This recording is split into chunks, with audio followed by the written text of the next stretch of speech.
Esta conferência será gravada agora. Solicita a Comissão do Plenário leitura da ata da sessão anterior. Ata da 5ª Sessão Ordinária do Tribunal de Contas do Estado de Alagoas.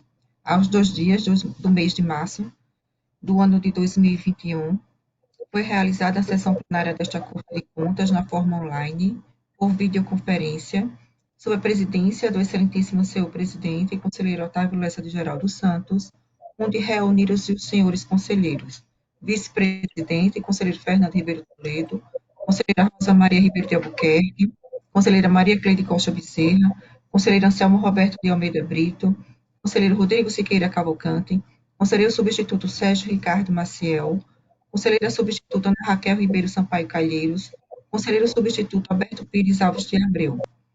O Ministério Público de Contas esteve presente, representado pelo doutor procurador Gustavo Henrique Albuquerque Santos.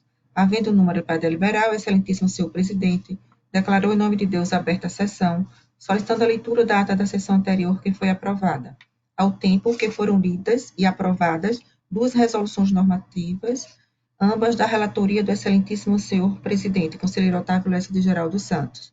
Na hora do expediente, o excelentíssimo senhor presidente comunicou, através da leitura do ofício número 44, que o senhor conselheiro Rodrigo Siqueira Cavalcante solicita o afastamento a partir do dia 3 de março do corrente ano até o dia 31 de julho do corrente ano, para fins de aperfeiçoamento profissional, e todo o pleno acatou essa solicitação. O excelentíssimo senhor presidente facultou a palavra, não havendo quem quisesse fazer uso, passou-se para a ordem do dia. Relator conselheiro Anselmo Roberto de Almeida Brito, TC 6153/2011. Este processo não foi relatado porque não foi publicado o nome do gestor na pauta. TC 12165/2012. Recurso. Devolução do voto vista ao conselheiro ordinário, conselheiro Alberto Pires Alves de Abreu. O senhor conselheiro Rodrigo Siqueira Cavalcante apresentou o voto divergente no sentido do não reconhecimento do recurso.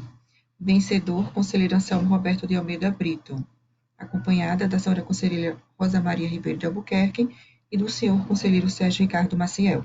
Aprovado acordo número 4. Relator conselheiro Rodrigo Siqueira Cavalcante, TC 10.522/2020. Representação. Solicitado vista pelo senhor conselheiro Anselmo Roberto de Almeida Brito. Relator conselheiro substituto Sérgio Ricardo Maciel, TC 4504/2018, denúncia, Prefeitura de Mar Vermelho. Aprovado acordo número 05.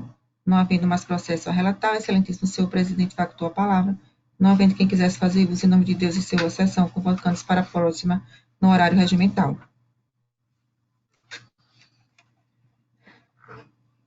Em discussão, a ata que acaba de ser lida. Em votação, conselheira Rosa. De acordo, presidente.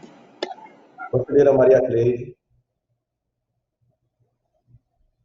Conselheira Maria Cleide.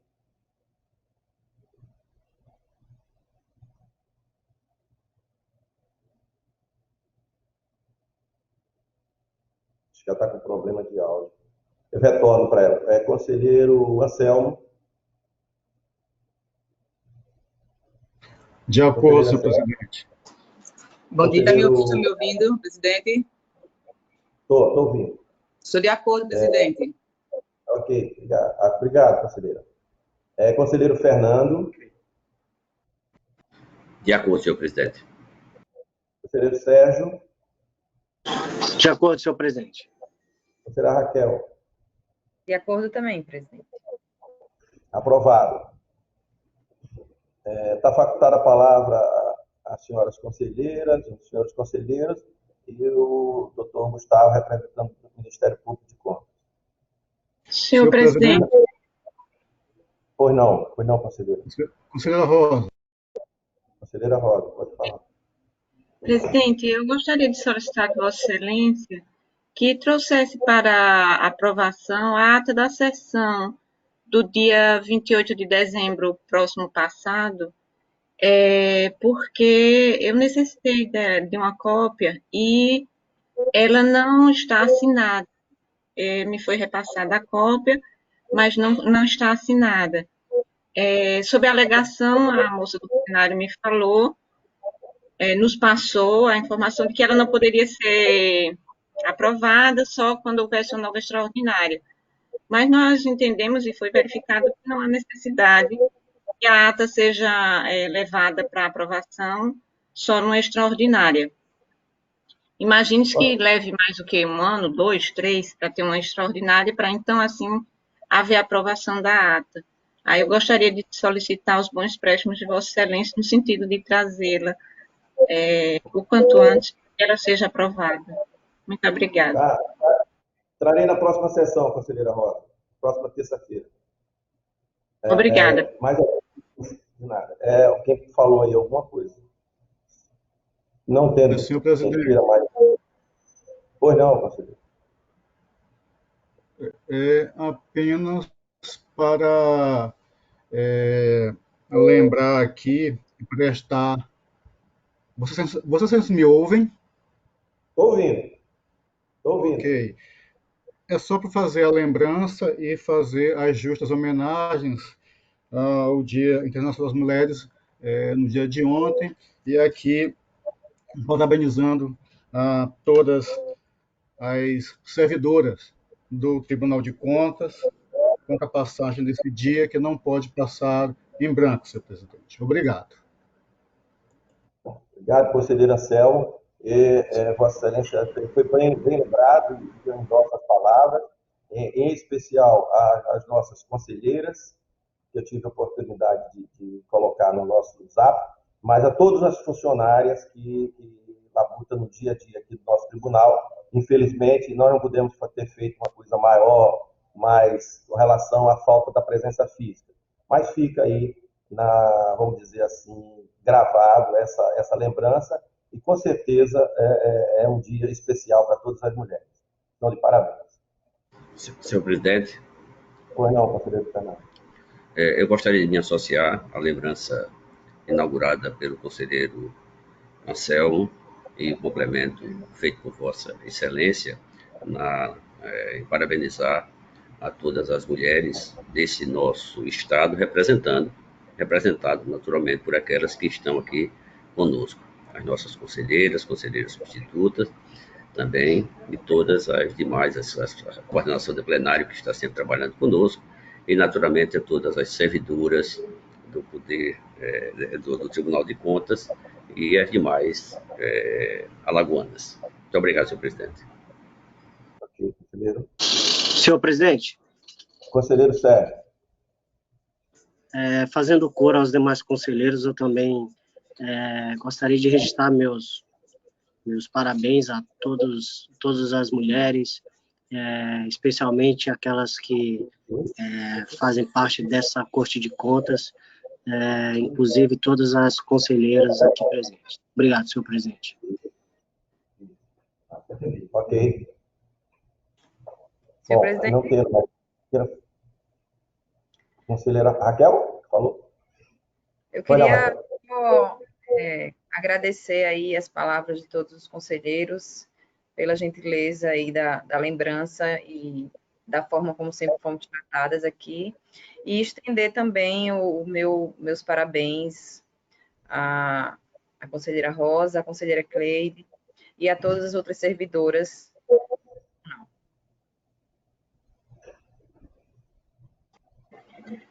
Presidente. Pode falar, conselheiro. Senhor presidente, também nesse momento quero agradecer, tá, todos os manifestos de carinho desde ontem que recebo, todos os conselheiros, todos os colegas, enfim, agradecer em nome do Tribunal, das mulheres que fazem o Tribunal de Contas, quero nesse momento agradecer o carinho de todos. Muito obrigada. Senhor presidente. Presidente. Pois não, conselheira. Eu também externo os agradecimentos, tanto das mensagens e da lembrança de ontem, através do nosso grupo. Agradeço a cada uma das manifestações que nos foram dirigidas E gostaria também de, nesse momento, externar e dirigi-los também a todas as servidoras do nosso Tribunal de Contas, e não apenas elas, mas a todas as mulheres alagoanas, merecedoras de todas as homenagens que possam ser feitas e a elas dirigidas. Muito obrigada a todos, e o meu especial manifesto de respeito, de admiração às minhas colegas, às nossas colegas, a conselheira Maria Cleide e a conselheira Raquel. Parabéns. Muito obrigada. Ok. Passando para a ordem do dia, pela ordem, conselheira Rosa. Presidente, não tenho pauta para esta sessão. Ok. Conselheira Maria Cleide. Presidente, não tenho nenhum processo pautado para esta sessão. Conselheira Anselmo. Senhor presidente, eu trago para a relatoria de hoje o processo 6153 de 2011,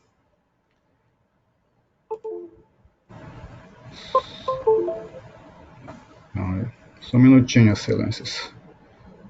Deu aqui uma mudança de padrão no meu no notebook do trabalho, do serviço. Deixa eu ver se eu consigo. Sim. Prestação de contas do gestor da Prefeitura de Jundiá, exercício financeiro de 2010.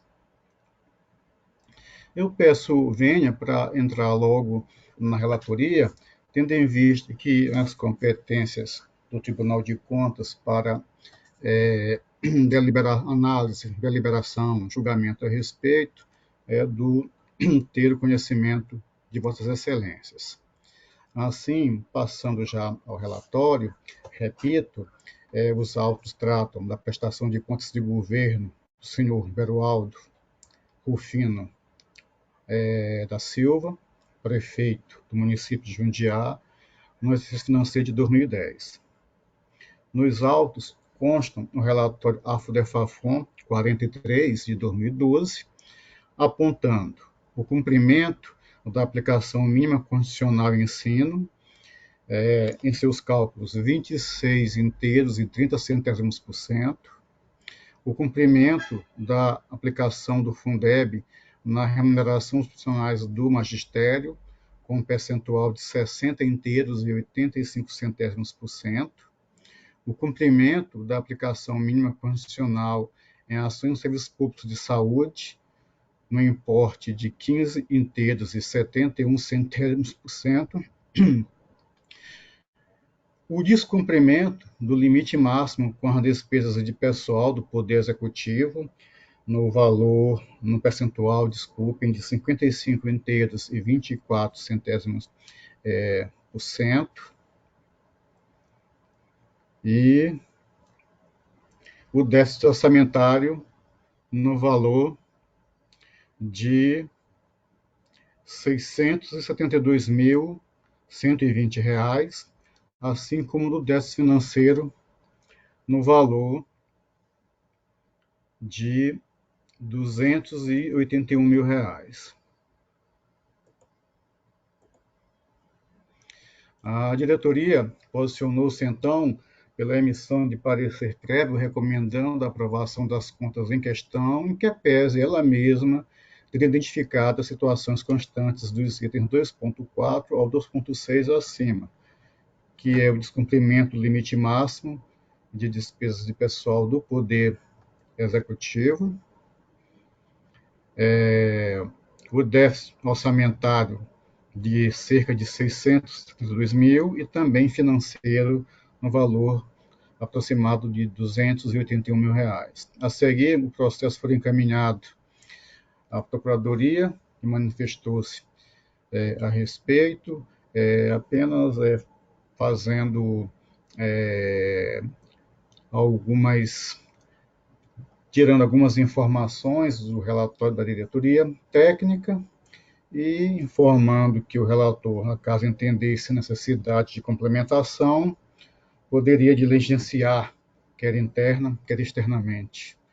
Os autos foram ao Ministério Público, este entendeu necessária a participação da auditoria do órgão. O gabinete dos auditores, por sua vez, informou que, em função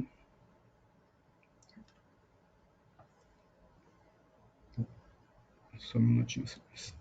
O gabinete dos auditores, por sua vez, informara que, em razão da Resolução Normativa 5 de 2018, não mais se manifestaria na instrução dos autos, retornando, então, o gabinete do relator, que novamente o encaminhou ao Ministério Público, que, através do parecer 368 de 2019, opinara pela oitiva do prefeito à época. O gabinete do relator procedeu à análise dos autos, identificando irregularidades já citadas pelo órgão técnico da Casa e outras, procedendo-se, então, à cientificação do gestor e também do atual prefeito, por assim dizer, sobre os pontos verificados através dos ofícios 80 e 81 de 2019 e, respectivamente. Ambos foram notificados por meio de AR, datado de 17 de julho de 2019. Após isso, foram solicitados ao setor competente da Corte de Contas, em outubro de 2019, informações sobre eventuais manifestações, defesas apresentadas pelos cientificados. Em resposta, em novembro, veio informação aos autos que os interessados não teriam prestado nenhuma informação, nem esclarecimentos, nem envio de documentos, sendo então o processo remetido ao órgão ministerial para análise conclusiva, para a medida de sua competência.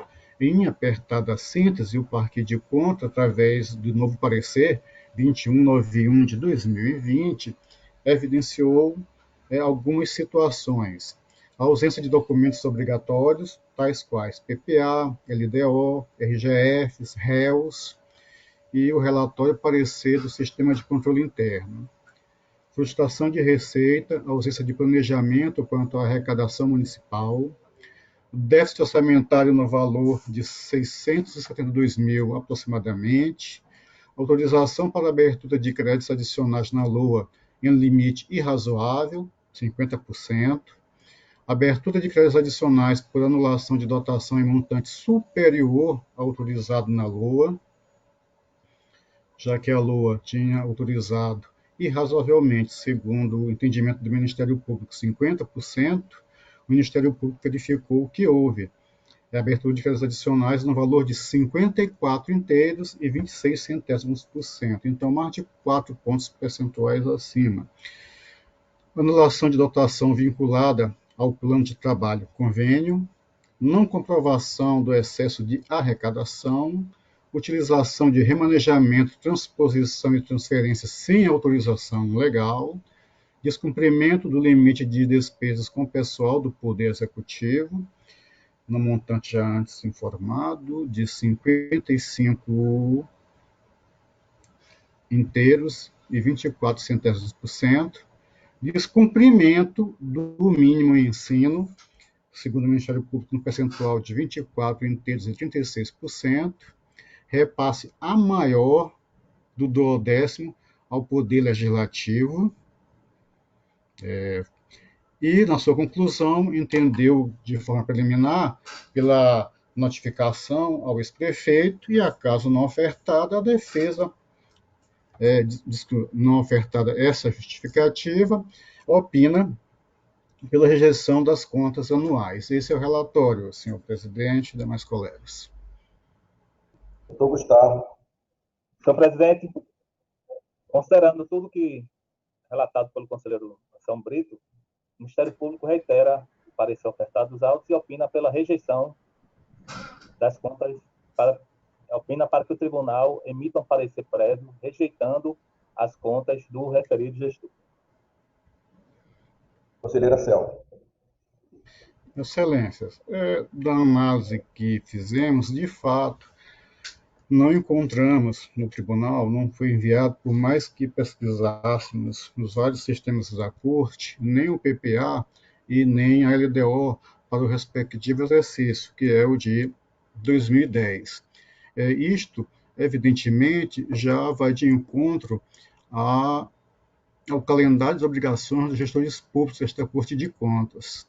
E, especificamente com relação à LDO, o seu não envio causa problemas de toda a ordem quanto à verificação da gestão fiscal do município nesse exercício, tendo em vista as suas competências alargadas com a Lei Complementar 101 de 2000. E, em decorrência também do não envio da LDO, também não foram enviadas nem um relatório de metas fiscais e nem de exercícios fiscais, o que também tem previsão, tem conduta tipificada no artigo 5º, inciso 2º da Lei 10.028 de 2000.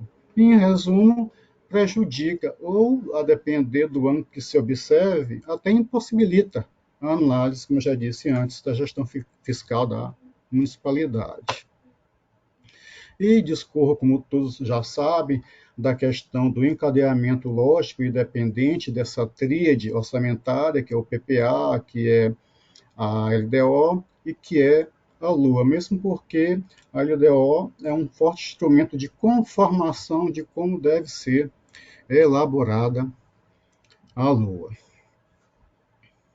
Então, como vocês também sabem, na verdade, não presentes esses elementos básicos, essenciais, eu entendo até que não seria um exagero falarmos que estamos diante de uma potencial omissão do dever de prestar contas, porque ainda que a Lua tenha sido encaminhada, a gente não tem como verificar em boa parte, em grande parte, a sua obediência ao que está lá previsto no PPA e especialmente na LDO, como já disse antes, conformadora direta do instrumento legislativo orçamentário anual. E nos meus votos, até uma simples verificação de abertura dos decretos de execução financeira, fica difícil a sua comprovação, tendo em vista a falta da LDO, que, inclusive, afirma tanto a Lei 4320, especificamente a Lei Complementar 101 de 2000, que até 30 dias após a publicação dos orçamentos, nos termos em que dispuser a LDO, observado, evidentemente, a normatização específica, o Poder Executivo estabelecerá uma programação financeira e o cronograma de execução mensal de desembolso. Até isso, um simples começo da atividade, por assim dizer, orçamentária e financeira, fica dificultada em razão do não encaminhamento da LDO. E, evidentemente, aqui trago que essa Corte há precedentes vários, que não envio de quaisquer daqueles instrumentos de planejamento e programação, aquela tríade, qualquer um deles, qualquer um dos três, a rigor, constituiria motivação para a emissão do parecer prévio, sugerindo a desaprovação, rejeição das contas de governo. E cito aqui os processos 1171 de 2000, 1637 de 98, 5190 de 2009, 4850 de 2008, 4499 de 2008 e outros processos.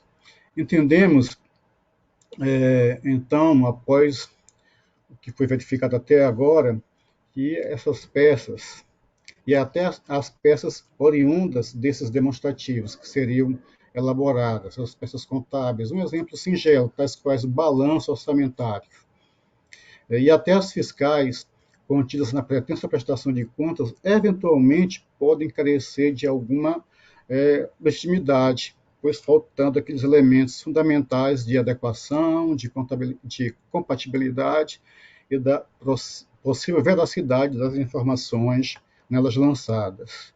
Aqui, como eu já disse antes, principalmente diante da ausência do PPA e da própria LDO.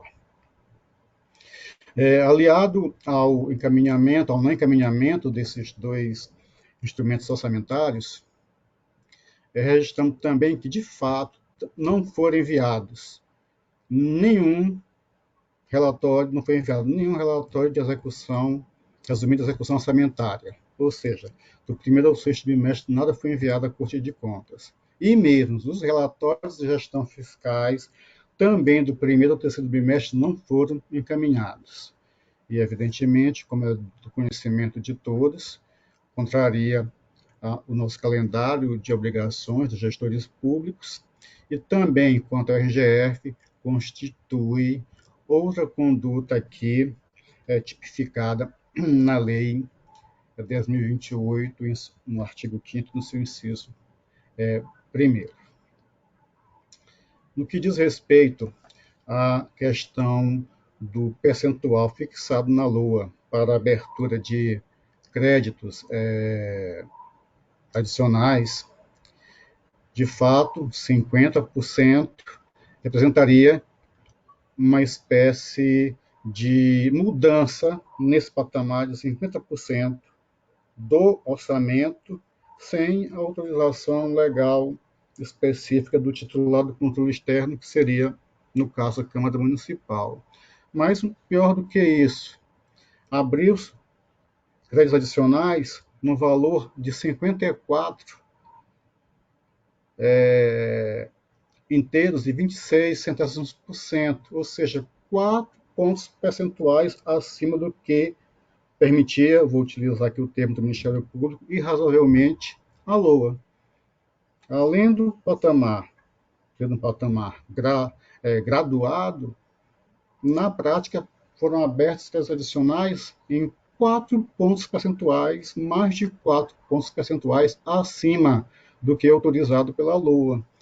Conduta esta que, em pontos de desacordo com os incisos 2 e 5º, 2º e 5º do artigo 67 da Constituição Federal e os naturais desdobramentos em outras searas de atuação que não do Tribunal de Contas em questão.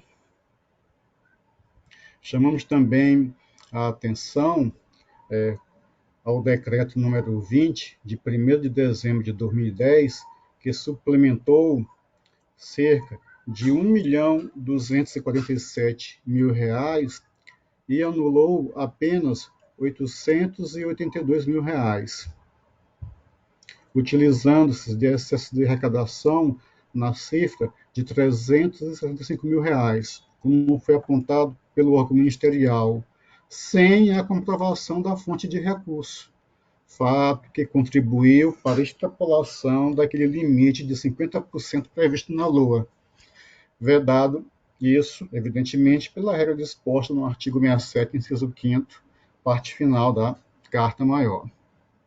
Aliás, cabe bem aqui citar que, sobre a situação, o órgão ministerial alegara que, para além da grave irregularidade completamente delimitada nos autos, a abertura de crédito suplementar sem prévia autorização legislativa tem-se como decorrência a potencial configuração de outra irregularidade, a efetiva realização de despesa não autorizada por lei, tipificando conduta prevista no artigo 15 da LRF, sendo, portanto, consideradas não autorizadas, irregulares e lesivas ao patrimônio público, em consequências graves, ainda segundo o parquet, tipificada como crime de responsabilidade sujeito ao julgamento do Poder Judiciário, independentemente de pronunciamento da Câmara de Vereadores na forma do Decreto-Lei 201 de 67, recomendando, inclusive, que os fatos sejam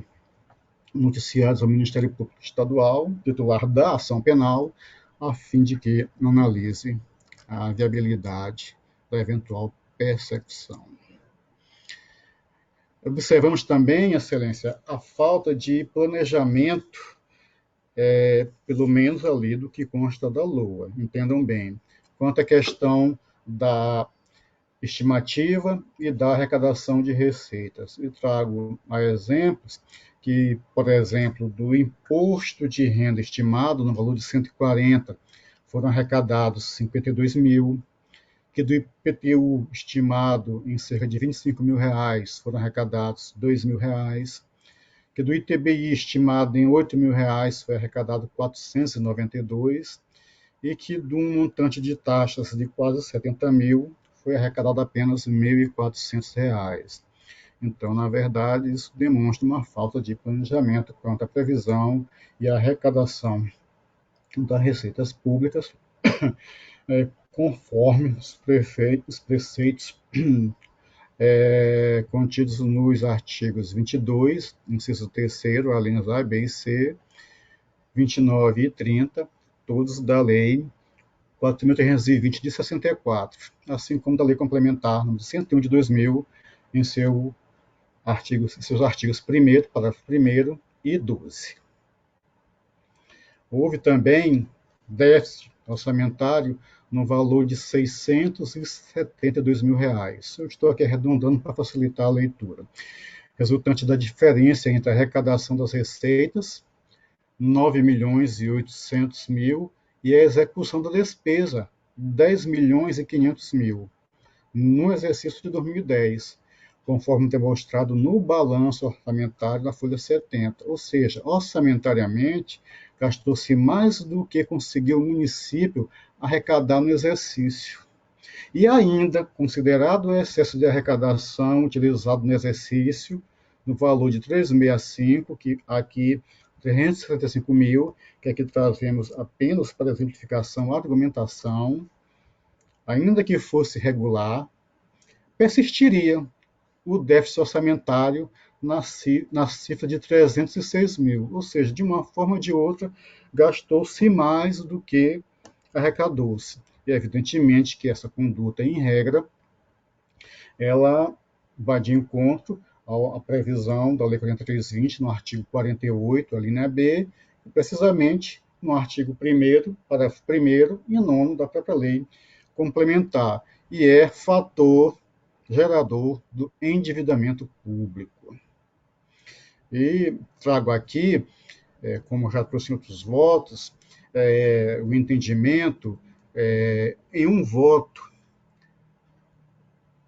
em um processo no Tribunal de Contas de Mato Grosso, do eminente conselheiro substituto Luiz Henrique Lima, que em suas palavras aduz, inicialmente registro que reputo tal irregularidade, quando constatada, como sendo de extrema gravidade, ensejadora por si só da emissão do parecer prévio contrário à aprovação das contas do governo de um ente, pois constitui violação de preceito constitucional e de um dos pilares do direito financeiro e orçamentário, que é o princípio da legalidade.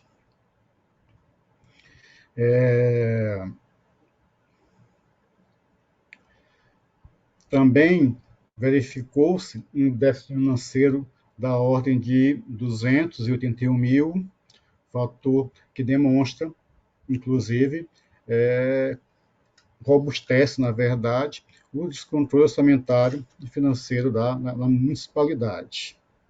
Constatamos ainda que as disponibilidades no patamar de 150 mil reais seriam insuficientes para cobrirem as exigibilidades de curto prazo, que importaram em cerca de 300 mil reais, que, embora não seja o último ano de mandato, fazemos o registro apenas para reforçar a ideia do total descontrole, inclusive orçamentário e financeiro, por parte da municipalidade, e é apenas uma passagem que, já aviso Vossas Excelências, não foi levada em consideração para o nosso posicionamento.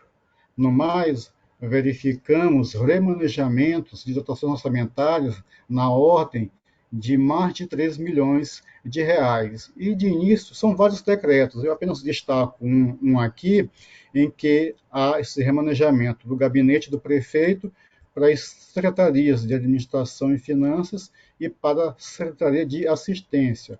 Tudo isso sem haver um instrumento legal específico, o que também não se coaduna com o sistema legal positivado.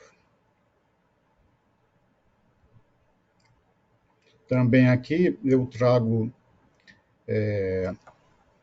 uma situação específica que a prática, sem observância das devidas regras constitucionais e legais aplicadas à época. A Constituição hoje ela tem um pensamento um pouco diferente quanto a essa questão do remanejamento, transposição e transferência, mas à época isso não existia.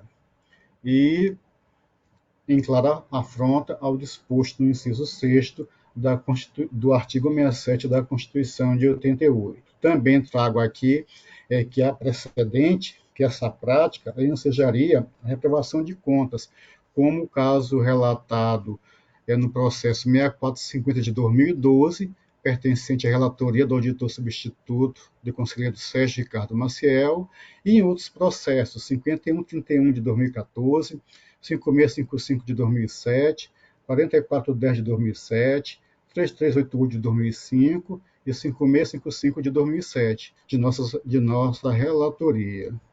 E aqui trago a doutrina do conselheiro do Tribunal de Contas do Estado do Maranhão, o senhor José de Ribamar Caldas Furtado, onde ele faz as devidas pontuações do que seria remanejamento, transferência, transposição, e nas suas palavras afirma que a prática equivocada desses institutos, sem a prévia autorização específica do Legislativo, ensejaria a conduta prevista no artigo 315 do Decreto-Lei 28, de 48, de 1940, assim como do artigo 1º e 13º do Decreto-Lei 201, de 67, e também a disposição contida no artigo 10, inciso 11 da Lei 8429 de 42.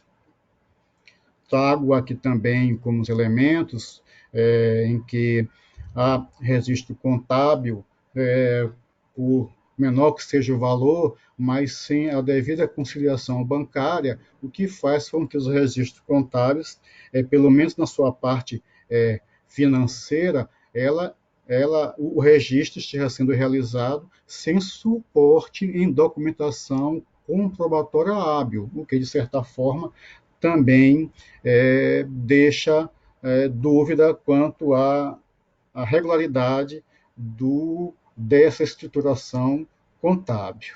De outro turno, há também registros a pagar no montante de 175 mil que não foi discriminado se processados ou não processados, tendo em vista que estes últimos, em regra, eles não podem ser anulados devido ao direito adquirido por aquele que presta o serviço ou que fornece o bem, descumprindo, independentemente disso, a sistemática da execução da despesa pública prevista nos artigos 36 e 92, parágrafo único da Lei 4.320 de 64. Adentro, excelências, a questão do controle dos limites constitucionais e legais. E, de pronto, já afirma vossas excelências que o patamar, o limite, a base de cálculo para se aferir se os percentuais foram cumpridos ou não, eu vou aqui arredondar para facilitar a leitura, no importe de cerca de R$ 7.300.000. Esse limite vai servir para a educação e para a saúde. Ao contrário, excelências, do que verificado pela diretoria técnica, e de certa forma, quanto ao percentual, também o que foi verificado no Ministério Público, mas a seguir vou fazer o esclarecimento necessário, desse patamar, foi aplicado em valor bruto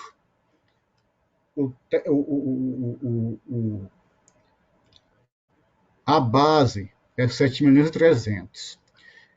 Foi aplicado em valor bruto na educação cerca de 3.400.000, o que daria um percentual de 46,72%. Naturalmente, esse é o valor bruto que existe as deduções de ordem, por assim dizer, legal. Então, descontou-se PENAI, PDDE, esporte e lazer, atividades cívicas, PENAT, salário da educação, resultado líquido do Fundeb, complementação do Fundeb, rendimentos de aplicação do Fundeb, isso não causa nenhuma dúvida entre nós. Mas também, aí é uma posição nossa, do gabinete, descontamos, não consideramos como despesa para a composição do limite mínimo de 25% em educação, a manutenção da Secretaria de Educação e Cultura, por dois motivos. Porque não vem especificado que esse recurso foi utilizado na atividade própria da educação, como manda a regra do artigo 202 constitucional e 70 da LDB. E também por esta secretaria ter outras formas, outros objetos que não são educação, como a cultura e desporto, que no nosso entendimento não poderia computar como despesa aplicada na educação para cumprimento do limite mínimo constitucional.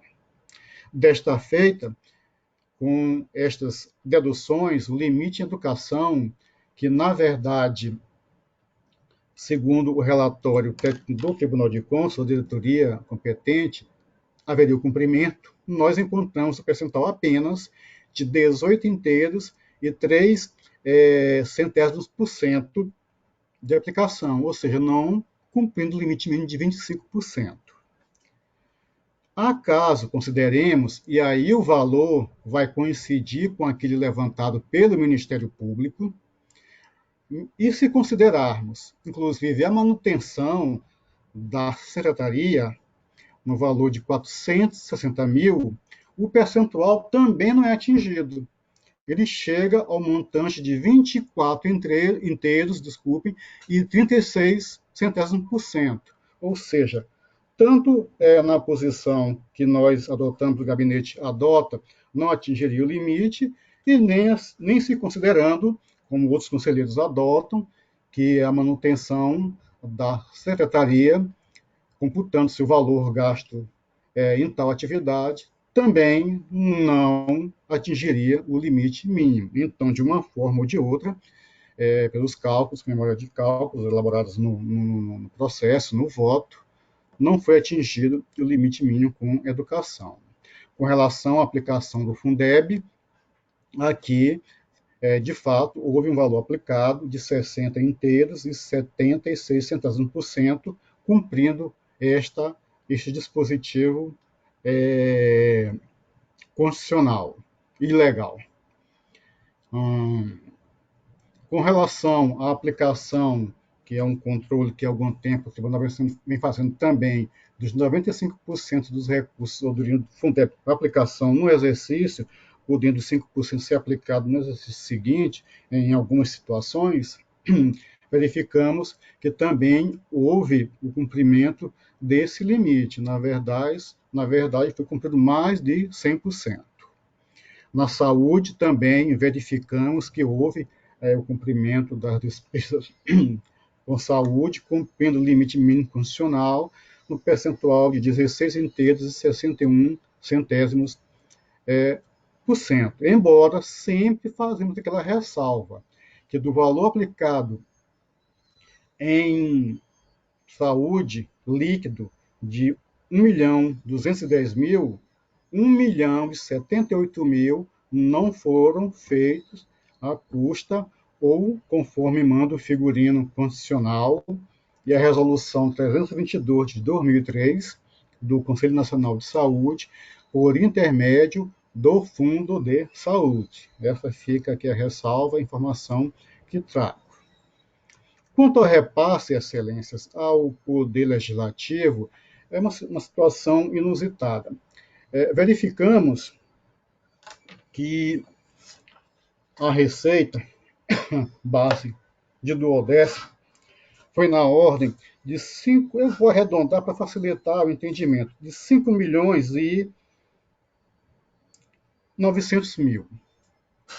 O município estaria na faixa dos 7%, o que redundaria aqui no limite máximo, o teto, em que não poderia ultrapassar o município de transferência de duodécimo do Executivo para o Legislativo no valor de R$ 413.800. Aí vejamos, o valor fixado na LOA já foi em torno de 8%, ou seja, 1% a mais do limite máximo condicional. O limite permitido era 417. A LOA fixou 473, 1% a mais do que o permitido. Mas, apesar de não termos as informações nos autos, de forma indiciária, pegando os gastos realizados pelo Poder Legislativo, verificamos, na falta de outras informações que confirmassem esse repasse, que o repasse feito foi na ordem de 404 mil, ou seja, abaixo do limite máximo constitucional. Então, excelências, eu trago a vocês a informação que, apesar de ter uma previsão condicional de não poder encaminhar o valor menor do que o fixado na LOA, aqui talvez haja uma impropriedade e uma contrariedade ao disposto na Constituição, que também a LOA ela não poderia ter fixado esse duodécimo em percentual maior do que o previsto constitucionalmente. Então, excelências, em razão disso, mesmo o Poder Executivo, com base nos gastos feitos pelo Poder Legislativo, tendo enviado R$ 404 mil a título de duodécimo para a Câmara, abaixo do limite máximo permitido pela Constituição, que era 417 mil, embora menor do que o previsto na LOA, de 473 mil, que inclusive ultrapassa o limite máximo constitucional. Então, excelência, eu aqui trago um entendimento talvez um pouco diferenciado de vossas excelências e até uma evolução daquele meu, em que esse fato ele não possa ser levado para a reprovação das contas, tendo em vista que o seu repasse não poderia ser feito a maior do que o permitido constitucionalmente, entendo também que a fixação na LOA também não poderia ter desobedecido a norma constitucional. Passando agora para as despesas com pessoal, de fato, verificamos que aqui as despesas de pessoal do Poder Executivo suplantam o seu limite individual e chegam a um percentual de 55,24%. Embora tragamos a informação que em todo ano essa despesa foi acima desse percentual e que o município não conseguiu trazer aos limites normais do que manda a legislação específica. Então, aqui eu entendo que esse é um fato que deva ser considerado como ensejador de reprovação das contas. No mais, aqui, como tem feito em outros votos, o sistema de controle interno não mandou ou não foi enviado nenhum relatório, certificado, parecer do controle interno a respeito das contas de governo, tendo uma consequência, que é a possibilidade, inclusive, de responsabilidade solidária do controle interno, do seu gestor, e também a desobediência à Constituição, tendo em vista que o controle interno é um fator de bom desempenho do controle externo, lá, evidentemente, posto na Constituição Federal. Trago algumas recomendações em face daquilo que foi observado, que Vossas Excelências até já podem imaginar, a obediência às previsões contidas na Carta Magna, nas leis que visam dar cumprimento à Constituição, às resoluções do tribunal, tudo isso com relação ao que deve ser enviado, como deve ser enviado e no prazo correto. Observância quanto à elaboração dos instrumentos orçamentários, basicamente as regras constitucionais legadas a seu respeito. Quando do remanejamento de créditos, observar novamente as disposições legais e a respectiva autorização prévia, buscar cumprir rigorosamente os limites mínimos e máximos constitucionais, tendo em vista as consequências que vão, como por assim dizer, menos graves, transferências voluntárias, a sua impossibilidade, ou até mais graves, à época, intervenção no próprio ente federativo, elaboração da forma correta dos balanços, das peças contábeis e fiscais, e o encaminhamento, evidentemente, ao tribunal, como manda a legislação, que é do tribunal, que era aí disposta em lei, a observância ao tratamento dos restos a pagar, conforme estipulado na 43.2064, equacionar este equilíbrio sempre entre arrecadação e gasto, receita e despesa, para prevenir a existência de déficits, e remeter ao Tribunal de Contas, evidentemente, nas manifestações do controle interno em função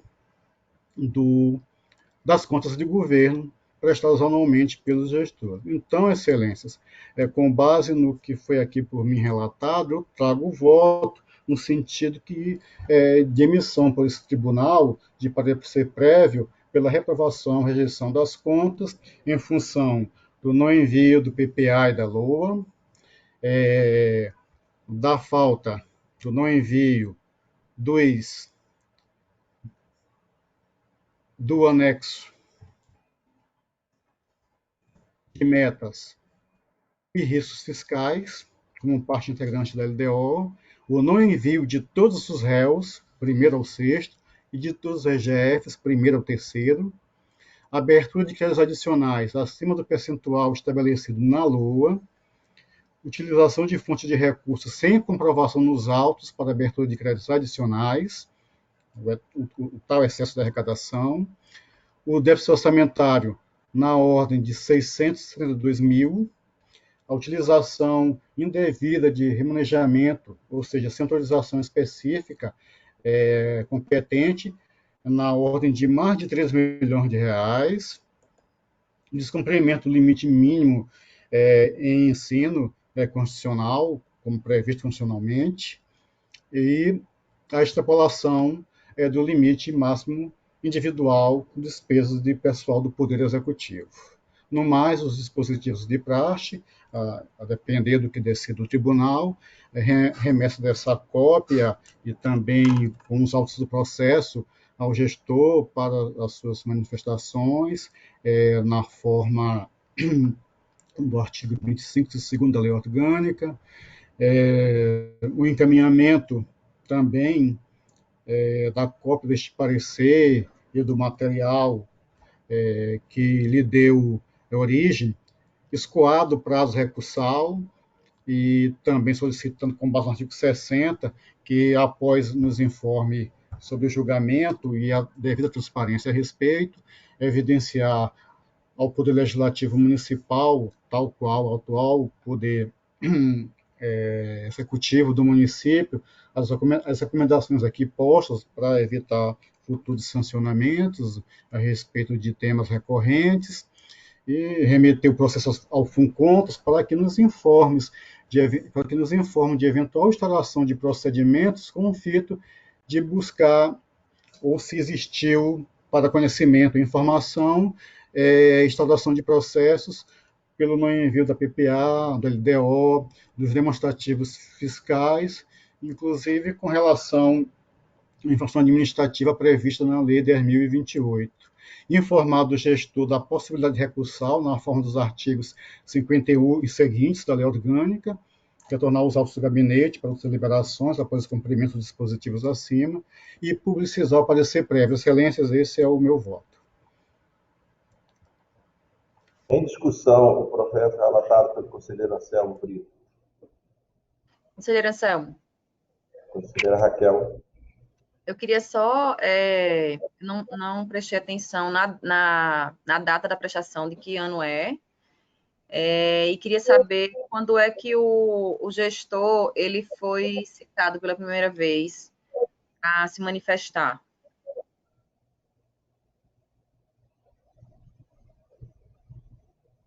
Perfeitamente, Excelência. O processo é do exercício financeiro de 2010, que chega ao tribunal em final de abril de 2011. Certo. E quando? Eu vou. Não, ele foi citado, eu queria saber quando é que ele foi Sim, citado. eu vou aqui. Ele foi citado para se manifestar a respeito no dia 17 de julho de 2019. Tá. Eu estou perguntando porque eu filio o meu pensamento ao de Vossa Excelência com relação às despesas com atividade meio da saúde e da educação. Eu acho que a norma é clara quando diz que essas despesas elas só podem ser consideradas no limite constitucional quando elas de fato são despesas para a manutenção e o desenvolvimento do ensino. Então, despesas administrativas da Secretaria de Educação e de Saúde, no caso da educação, elas não podem ser consideradas. No nosso gabinete, a gente mantém esse tipo de fiscalização e de controle, inclusive, a gente faz diligência nesse sentido, em sendo a obrigação de comprovar a regularidade e a legalidade da despesa do responsável. Quando ele não encaminha, a gente não considera, e quando ele encaminha, aqui a gente faz a seleção do que é despesa meramente administrativa ou despesa que pode ser considerada para fins de limite. Inclusive, a gente fiz uma pesquisa aqui no nosso gabinete há um tempo atrás e a gente não encontrou apenas de um Tribunal de Contas. Eu até procurei rápido aqui o material, não encontrei, vou ver se eu trago em outra sessão, a respeito de como os outros tribunais de contas atuam em relação a isso. E a gente só encontrou norma com relação a um dos tribunais, mas meu que um assessor entrasse em contato com os tribunais de contas, ele entrou, passaram para as diretorias respectivas, e em todos eles não consideram essas atividades meio, eles glosam essas despesas, que são atividades meio, e para mim isso parece muito óbvio. Na verdade, eles têm um sistema, pena que o nosso não funciona, ele não breca quando a despesa é encaminhada sem a informação para que foi usado. Então, a gente tem inúmeras despesas que a gente, assim, porque a gente consulta isso no SICAP, quando a gente vai fazer esse ponto de controle, mas muitas ela não vem para que foi usada a despesa, ela vem só com a classificação, e isso não é suficiente. Então, nos outros tribunais de contas, a maioria deles tem e fazem esse controle dentro das diretorias. Então, por isso que quando chega para o gabinete, Ministério Público, gabinete dos conselheiros, isso já vem filtrado, né? Para a gente, é o mesmo que a gente fechar os olhos para uma prática que a gente sabe que acontece, e isso eu posso falar porque inclusive a gente fazia isso nos pareceres de auditoria, nas nossas diligências, a gente verifica, tem secretaria que quase 100% é incluído no valor das despesas com a educação, no limite da educação. Isso, por óbvio, tem inúmeras despesas ali que não são despesas de manutenção e desenvolvimento do ensino. Mas, por outro lado, eu observo que, assim, é um processo antigo e que mais de 5 anos, para que o gestor não tenha necessidade de guardar essa documentação por mais de 5 anos. Então, eu acho que é responsabilidade do tribunal fazer esse acompanhamento, essa fiscalização, deliberar esses processos até esse prazo, e em passando, aí a responsabilidade não pode recair em cima do responsável, ele não é obrigado a ter o controle dessa documentação, já que a norma diz que em relação a documentos financeiros, o prazo máximo de guarda é de 5 anos. Então, é por isso que eu perguntei de quando era a prestação de contas e de quando ele foi citado, para ver se ele tem possibilidade real de se defender em relação a esse item.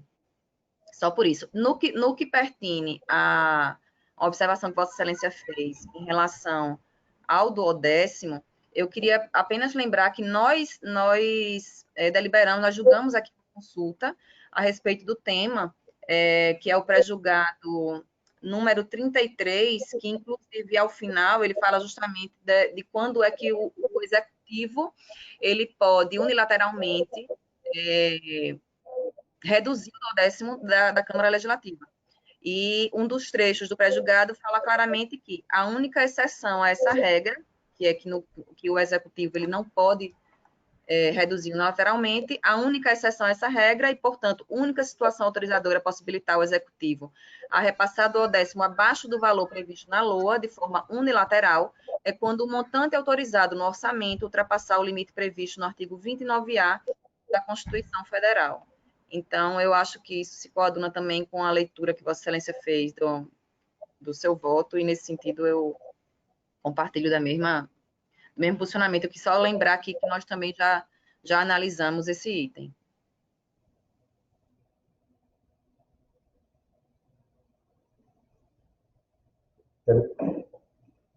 Conselheira Raquel, agradeço a participação e as informações complementares de Vossa Excelência.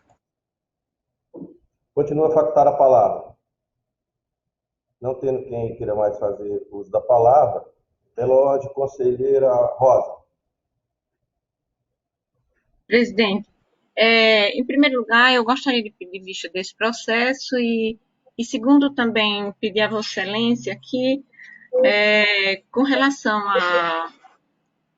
à ordem de votação das relatorias, salvo engano, há algum tempo, era sempre, o primeiro a votar em cada processo era sempre o conselheiro subsequente a essa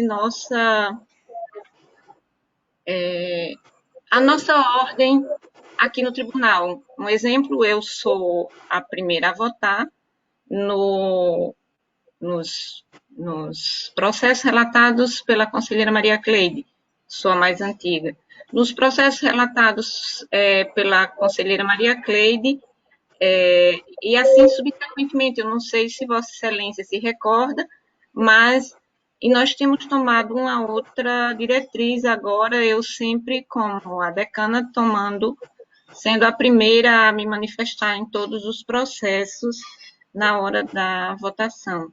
E, salvo engano, eu gostaria de contar com a ajuda de Vossa Excelência, que isso tem me vindo, assim, algumas vezes, esse questionamento, eu venho fazendo a mim mesma, que me recordo que ele tinha um outro rito. E eu gostaria que Vossa Excelência me ajudasse quanto a isso.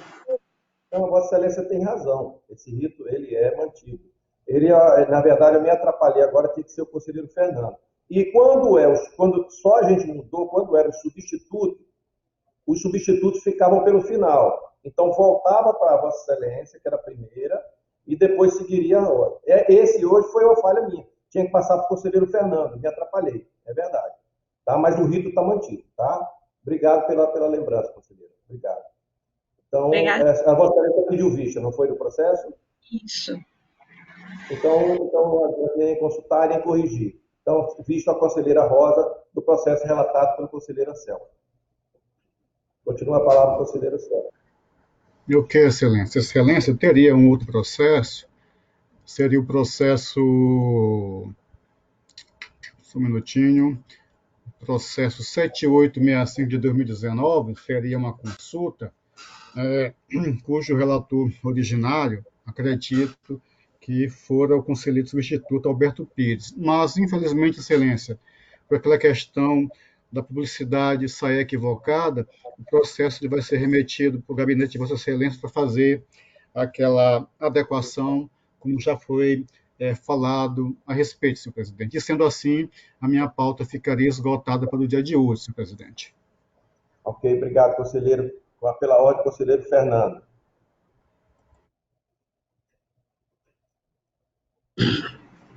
Senhor presidente, senhoras conselheiras, senhores conselheiros, substitutos e conselheiras, sobre o Ministério Público, trago para relatar, senhor presidente, um voto vista, cujo relator originário é o conselheiro Anselmo Brito, o processo número 50 de 2006, com seus diversos anexos. A unidade é a Prefeitura Municipal de Belém, responsável Valmineide Vilar Malta Brandão. Trata-se de uma prestação de contas de exercício de 2005. Deixo, senhor presidente, senhores conselheiros, senhoras conselheiras, de fazer novo relatório, porquanto não tenha acréscimos a implementar em relação ao relatório já consignado pelo relator originário. Neste sentido, passo a razões do voto de vistas. Voto do relator originário. O relator trouxe o voto no sentido de emissão de parecer prévio pela desaprovação/rejeição das contas de governo da senhora Valmineide, prefeita do município de Belém, durante o exercício financeiro de 2005, em face das seguintes irregularidades: não envio da Lei de Diretrizes Orçamentárias, não envio do anexo de metas fiscais, autorização para a suplementação de até 100% do orçamento, não cumprimento das metas estabelecidas no PPA, realização de remanejamento, transposição e transferências sem lei específicas ou específica, não envio dos extratos bancários, não envio do demonstrativo da dívida fundada, descumprimento do limite com manutenção e desenvolvimento do ensino, descumprimento na aplicação mínima constitucional de 60% das verbas do Fundeb na remuneração dos profissionais do magistério, descumprimento no limite constitucional mínimo com despesas em ação de serviços públicos de saúde, e, por último, do déficit fixado no limite maior na LOA do que no previsto na Constituição da República Federativa do Brasil de 1988. Análise do relatório técnico. A Diretoria de Fiscalização da Administração Financeira e Orçamentária Municipal, a DEFAFON, elaborou o relatório AFO-DEFAFON de número 120 de 2010, em que podemos extrair as seguintes informações. Ele concorda com o não envio da Lei de Orçamento Anual, a LOA, o não envio dos extratos bancários e o município cumpriu com o que determina o artigo 77 e 2012 da Constituição Federal, no que se refere aos percentuais aplicados nas áreas de saúde e educação, respectivamente. Por fim, a DEFAFON concluiu que a prestação de contas da senhora Valmineide encontra-se em condições de merecer parecer prévio favorável à sua aplicação. Razões agora do nosso voto vistas. Após uma análise pormenorizada dos documentos acostados aos autos por este gabinete de conselheiro e na esteira dos preceitos estabelecidos na legislação atinente ao caso sob exame, destacamos. Vamos a cada ponto, né? Não envio da Lei Orçamentária, de Diretrizes Orçamentárias, a LOA, que é a Resolução Normativa, número 018.2, e seus anexos. Observamos, ademais, que a LOA e o anexo de metas fiscais deveriam ter sido encaminhadas ao Tribunal de Contas pelo gestor que antecedeu a senhora Maria Helena Antério Santa Rosa, no prazo de até 30 dias após o encerramento do mês, em que ocorreu a sanção ou promulgação de ambas as leis, aspas, em obediência ao calendário de obrigações instituídas pela Resolução Normativa número 002 de 2003. Entendo, data vênia, que o gestor do presente orçamento não deve ser responsabilizado pela omissão do seu antecessor, que, como visto, não cumpriu o calendário de obrigações.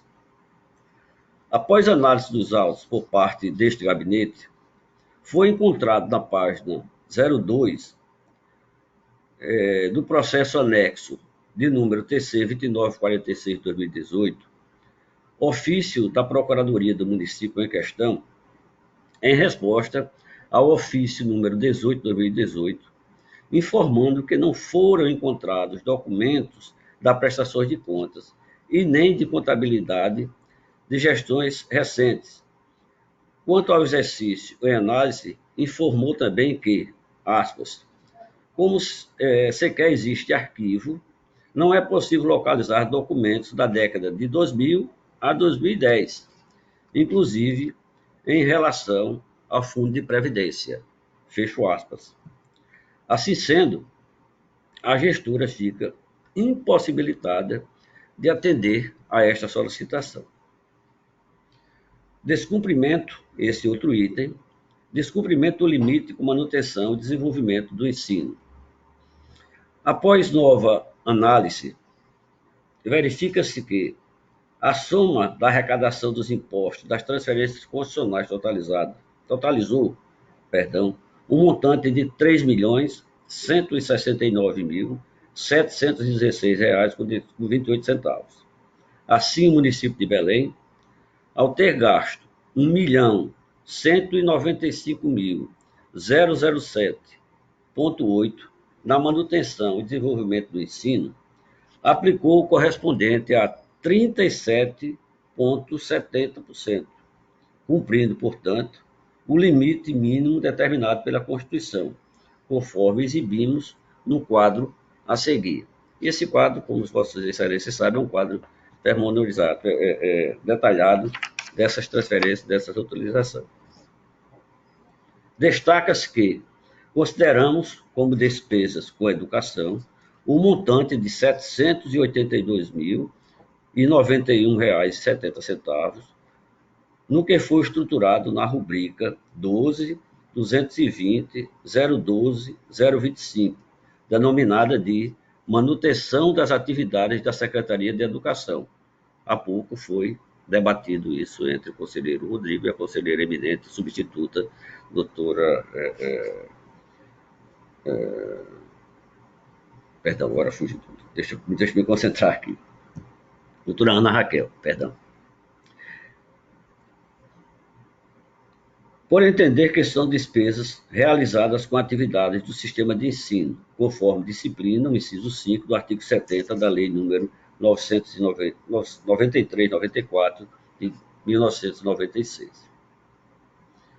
Vamos ao duodécimo fixado. Duodécimo fixado em limite maior na Lua do que o previsto na Constituição da República de 88. Destaca-se que no voto do conselheiro relator considerou como receita para a base de cálculo as receitas provenientes da Lei Complementar número 87/96, a Lei Candir, no valor de R$ 12.105,24. Receitas estas que não compõem a base de cálculo, conforme disciplina a Resolução Normativa número 001/2005, publicada no Diário Oficial no dia 2 de setembro de 2005, no qual, abro aspas, trata das transferências de recursos do Poder Executivo Municipal para as câmaras municipais.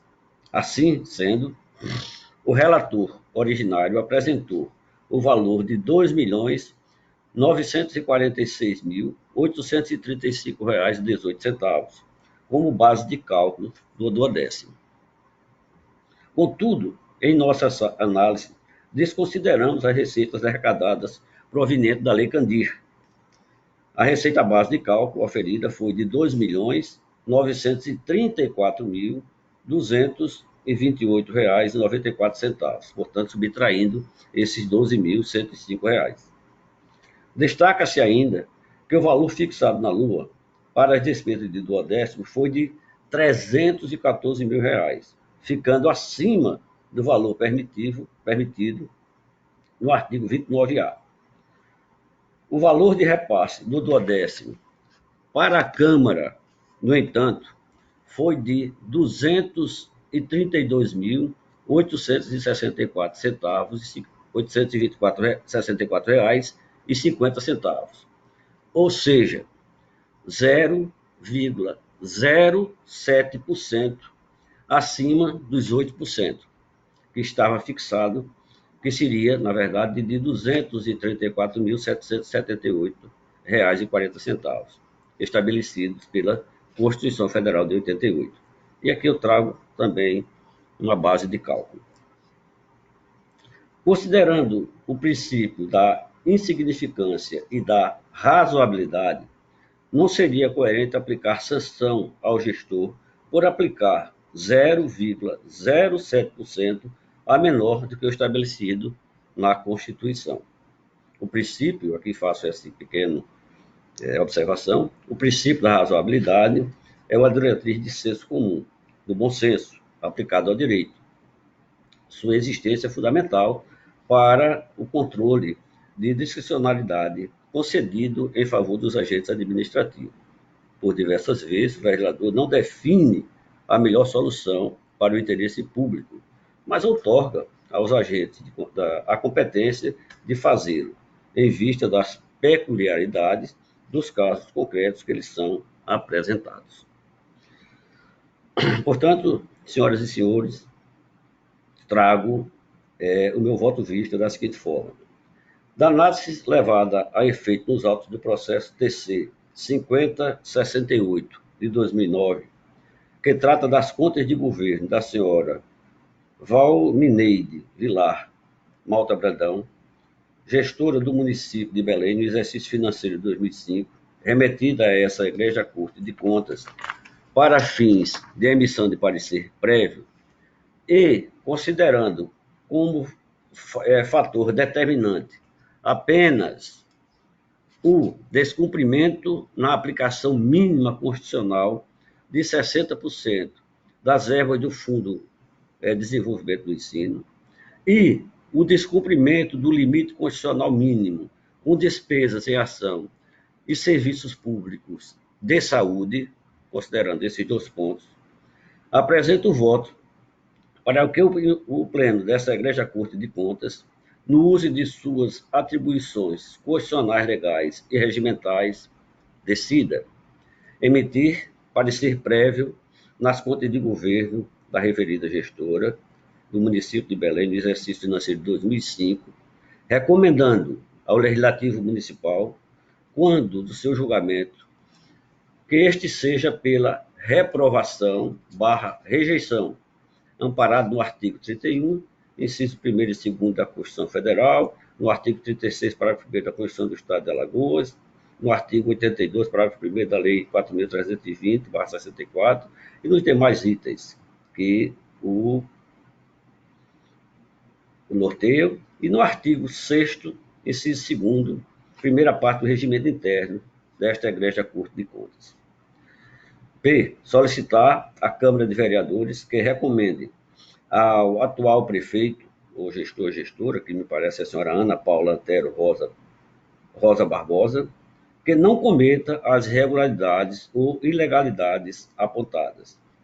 Solicitar à Câmara de Vereadores que remeta a esta Igreja Corte de Contas o resultado do julgamento das contas anuais do exercício 2005, conforme determina o artigo 160 do regimento interno do nosso tribunal, inclusive com a remessa da ata da sessão de julgamento da Câmara e da publicidade necessária, conforme o artigo 48 da Lei Complementar número 101. Remeter cópia deste voto, juntamente com o parecer prévio, ao gestor epigrafado por meio postal, com aviso de recebimento, de forma a não haver dúvida da sua certificação, conforme disposto no artigo 25, inciso 2º da Lei 5.604, de 94, para que, caso queira, possa apresentar recurso conforme previsto no artigo 51 da lei que o rege. Item I. Publicar a presente decisão no Diário Oficial Eletrônico desta Egrégia Corte de Contas, em atendimento ao disposto do artigo 3º, 4º e 5º da Lei Estadual 7.300. Assim como apresento, senhoras e senhores, o nosso voto vistas. Em discussão, o voto vista do conselheiro Fernando Toledo.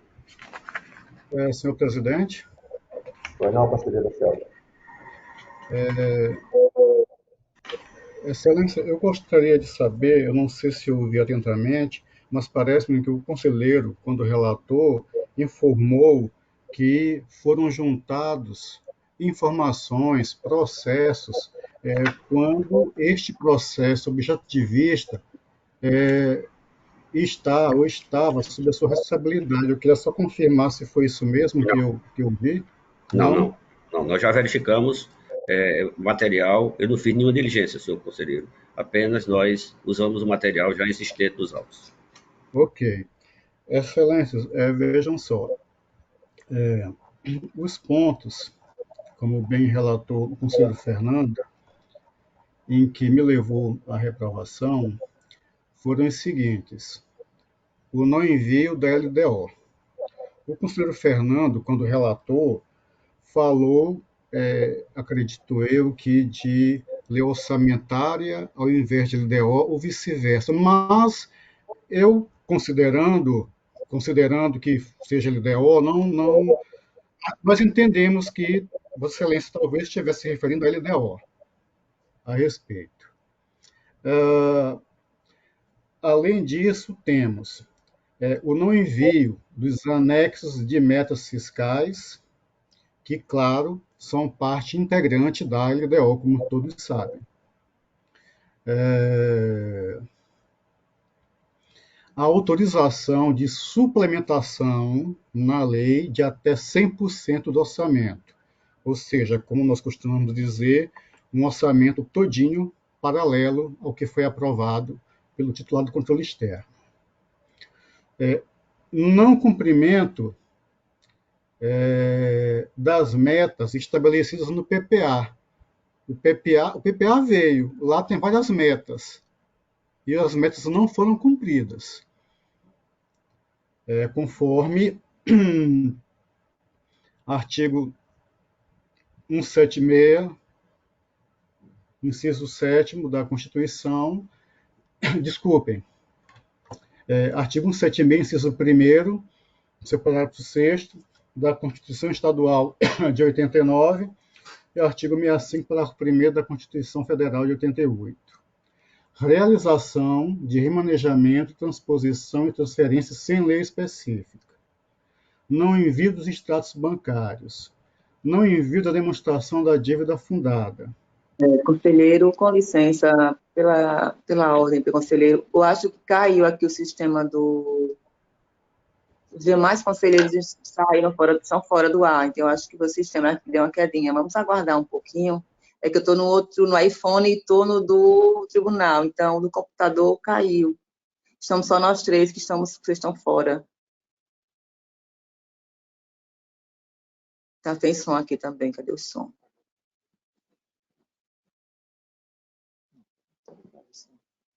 Está sem som, conselheiro. Agora sim.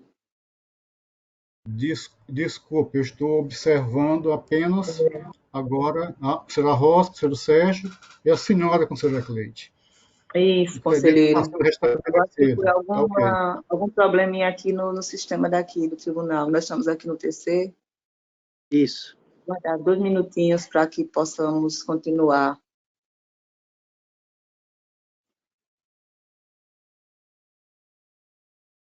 Tudo bem, excelência.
Senhores e senhoras, eu tive aqui um problema, caiu o meu sistema todo, não sei se Vossas Excelências tiveram o mesmo problema.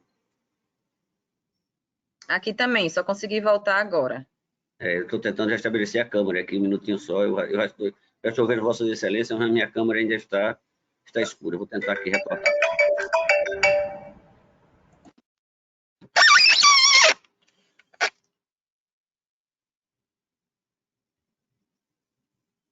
Qual foi que o senhor trouxe? Entrei por aqui, vai bater por aqui, então.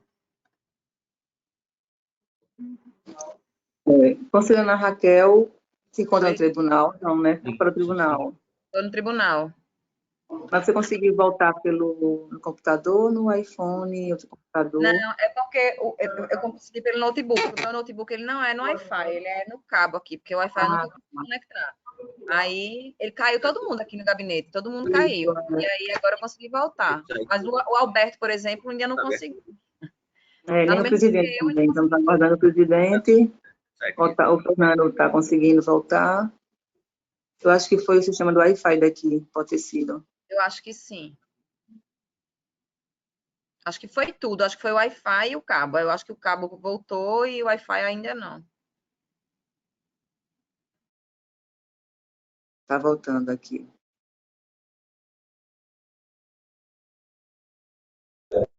Estão ouvindo aí, por favor? Rosa, Cleide, Anselmo, Alberto, estão ouvindo? Estão ouvindo? Sim. Estão ouvindo? Sim, presidente. Beleza. Então, está entrando. Foi a plataforma lá que caiu e agora está retornando. Peraí, Fernando, ele foi ver? Vai iniciar. Vossas Excelências, retornaram tudo normal, eu já os vejo. Não sei se Vossas Excelências. Estava a palavra a conselheira Anselmo. Excelências, eu não sei bem ao ponto em que o conselheiro Fernando deixou de acompanhar. Eu fiz a pergunta com relação a outros documentos e informações nos autos. O conselheiro respondeu que não, fez a análise com base na peça de vista. Então, eu comecei a informar os senhores que o que me levou ao posicionamento da reprovação foram vários outros pontos em que aqui o conselheiro Fernando aparentemente levou, considerando o Fundef e o mínimo em saúde como matéria de reprovação. E que a questão da LDO, ele verificou que não seria de competência do gestor encaminhá-la.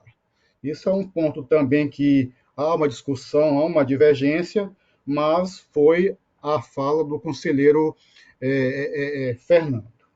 Mas, fora essas situações, eu elenquei aqui cerca, ao total, foram 9.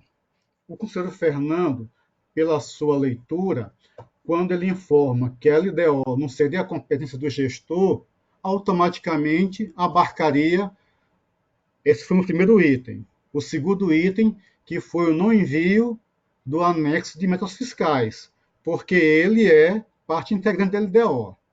Então, dos meus 9 incisos, aparentemente o primeiro e o segundo, eles estão aí em discussão, entendimento divergente do conselheiro Fernando. Queria registrar que ele concorda conosco no Fundef e, no mínimo, em saúde. Já aqui, já verifiquei na minha peça, quero fixar o mesmo entendimento que eu fixei para aquele processo anterior, quanto à questão quando a LOA ela estabelece um limite maior do que o previsto constitucionalmente. E o repasse, ele não supera esse limite constitucional. Então, como bem disse a doutora Raquel, acredito que numa evolução não seria viável que esse item fosse levado como reprovação. E aqui eu já peço licença só para a questão de confirmar os valores, até para que conste na sessão.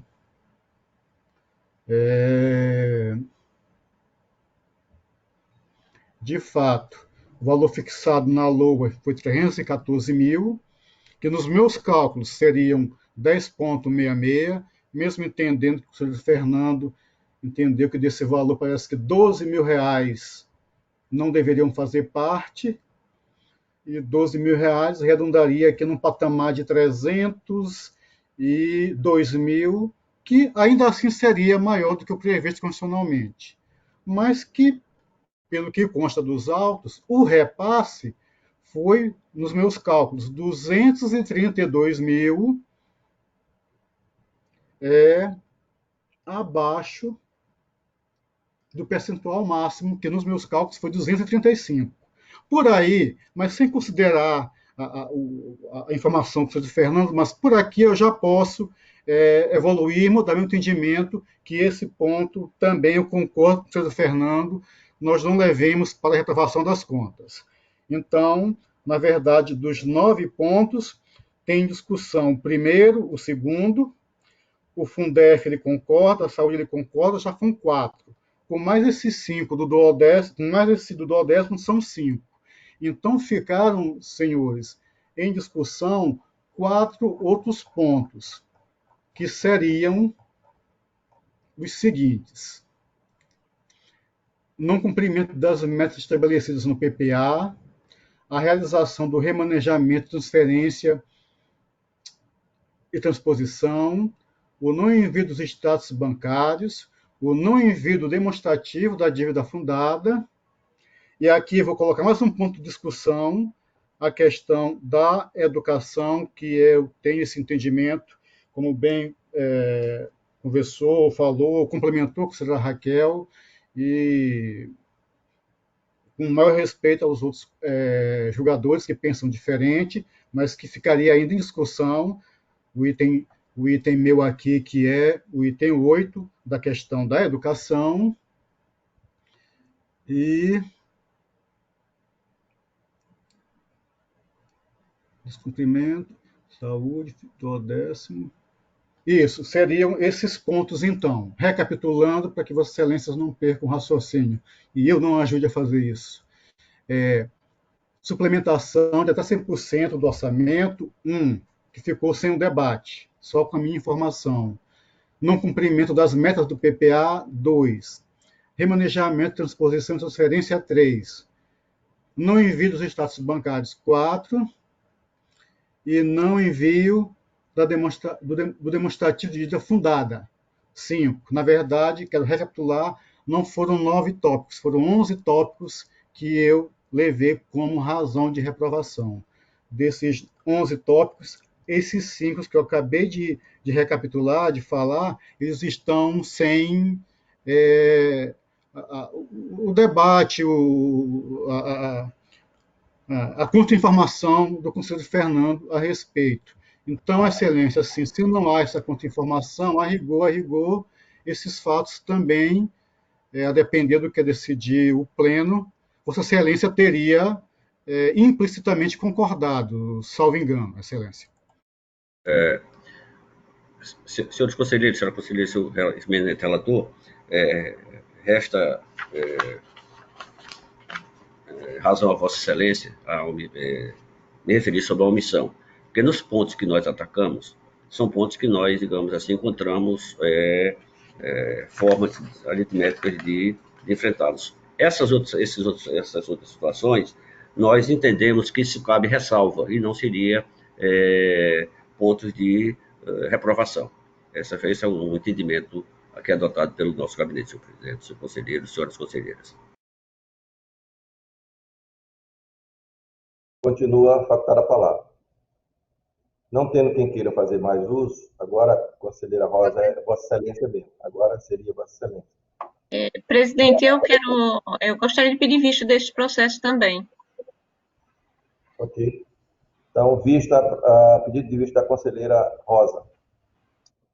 Conselheiro Fernando, continua com a palavra. Senhor presidente, senhores demais conselheiros, para essa sessão, eu esgoto a minha pauta, senhor presidente. Muito obrigado. Okay. Então, pela ordem, conselheiro Sérgio. Sem processo para relatar, senhor presidente. Conselheira Raquel. Também não tenho processo para sessão, presidente, nem da minha relatoria, nem da relatoria do gabinete do conselheiro Rodrigo. Ok. Conselheiro Alberto? Também não, presidente. Para essa sessão não tem processo. Então, não tendo mais processo para a ordem do dia, está facultada a palavra às senhoras conselheiras, senhores conselheiros e o nosso representante do Ministério Público. Senhor presidente. Pois não, conselheira Anselmo. Não é bem com relação a essa sessão, mas queria saber dos colegas da primeira Câmara se começaríamos imediatamente ou com intervalo de 10 minutos a nossa sessão. Por mim, intervalo de 10 minutos. 5 minutos, pode ser. Conselheira Rosa? Acho que ela saiu, Anselmo. Eita. Então vamos fazer 5 a 10 minutos. São, desculpe, são 11h44. Obrigado, Excelência. Ok. Então, gente, boa semana, tudo de bom, saúde, que é o bem maior que a gente está precisando agora. Muita paz, fiquem com Deus todos vocês. Obrigado. E